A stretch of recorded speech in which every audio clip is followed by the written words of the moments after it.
দিগরখাল টোলগেটের ভোর সকালে আবারও ড্রাগসের রমরমা ব্যবসা অব্যাহত। গোবরা পুলিশের চেক গেটের ডগায় বসে সুরক্ষিতভাবে ড্রাগস ব্যবসা অব্যাহত রয়েছে। বহিরাজ্যের গাড়ি টোলগেটের স্থানে থেকে যেখানে পুলিশের 24 ঘন্টা নজরদারি থাকে, সেখানের একটি চায়ের দোকানে চায়ের সঙ্গে ড্রাগস একটি পুরিয়া পাওয়া যায়। এসব দোকানে চা পান পুলিশরা খেয়ে থাকেন। বহিরাজ্যে পাঞ্জাবি ট্রাকের দরজা ভেঙে একটি আইফোন সহ নগদ 5,000 টাকা নিয়ে পালাতে প্রত্যক্ষ করেন এবং হাতে নাতে আটক করেন।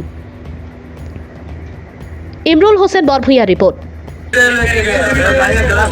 आईफोन 15 और 50,000 लेके गए। उसका साथ में और आगे कंटेनर गाड़ी से घर में गया है। गाड़ी में हुआ है। वो गाड़ियों में फ्री उठाएगा उठा के। हम लोग गाड़ी फ्री उठा के ले आएंगे। वो त्राणियाल आके वो गाड़ी का नंबर मालूम है जो कंटेनर का ML10C